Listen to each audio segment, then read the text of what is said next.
Hey viewers, welcome to the video. The Boy Who Harnessed the Wind എന്ന സ്റ്റോറിയുടെ part 2 video ആണിത്. Part 1 already upload ചെയ്തിട്ടുണ്ട്. കാണാത്തവർ കാണുക. So let's start. As William worked in the fields at dawn, he imagined he could see magical beings among the rows of mice. രാവിലെ വെയിലിൽ പണിയെടുക്കുമ്പോൾ ചോളനിരകൾക്കിടയിൽ മാന്ത്രിക ജീവികളെ കാണാനാകുമെന്ന് William സങ്കല്പിച്ചു.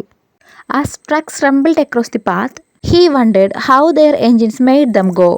ട്രക്കുകൾ വഴിയിലൂടെ ഇരച്ചു കയറിയപ്പോൾ അവയുടെ എഞ്ചിനുകൾ എങ്ങനെയാണ് അവയെ ചലിക്കാൻ സഹായിക്കുന്നതെന്ന് അവൻ ചിന്തിച്ചു.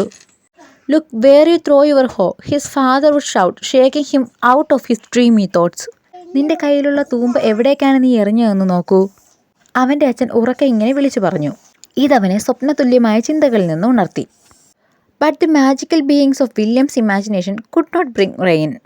പക്ഷേ വില്യമിൻ്റെ ഭാവനയിലുള്ള മാന്ത്രിക ജീവികൾക്ക് മഴ പെയ്യിക്കാൻ സാധിച്ചില്ല. Without water, the angry sun scorched the fields. The farmers' prayers for rain went unanswered. വെള്ളമില്ലാതെ കോപാകുലനായ സൂര്യൻ വയലുകളെ ചുട്ടുപൊള്ളിച്ചു.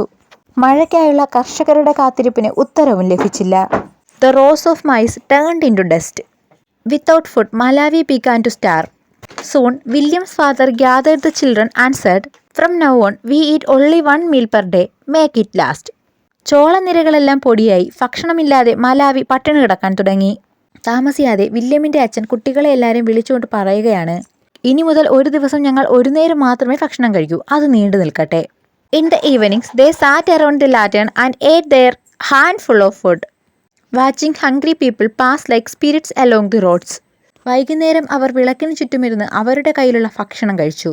വിശക്കുന്ന ആളുകൾ വഴികളിലൂടെ ആത്മാക്കളെപ്പോലെ കടന്നു പോകുന്നുണ്ടായിരുന്നു. Money also disappeared with the rain. Only a few lucky children could go to school. മഴയോടൊപ്പം പണവും അപ്രത്യക്ഷമായി. ഭാഗ്യമുള്ള വളരെ കുറച്ച് കുട്ടികൾക്ക് മാത്രമേ സ്കൂളിൽ പോകാൻ സാധിച്ചുള്ളൂ. William was one of the dropouts. Four weeks he sulked under a mango tree. പഠനം ഉപേക്ഷിച്ചവരിൽ ഒരാളായിരുന്നു വില്യവും. ആഴ്ചകളോളം അവനൊരു മാവിൻ്റെ ചുവട്ടിലിരുന്ന് ദുഃഖിച്ചു. Then he remembered a library down the road.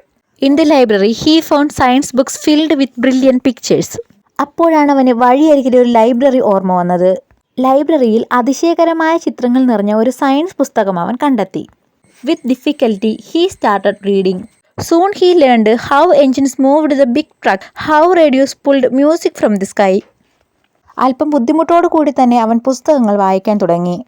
എഞ്ചിനുകൾ വലിയ ട്രക്കുകളെ എങ്ങനെ ചലിപ്പിക്കുന്നുവെന്നും റേഡിയോയിൽ ആകാശത്തു നിന്നുള്ള സംഗീതം എങ്ങനെ കേൾക്കുന്നുവെന്നും അവൻ മനസ്സിലാക്കി. അടുത്ത ഭാഗം പാർട്ട് 3 ഇടാം. Please subscribe, hype, like and share. Thank you for watching.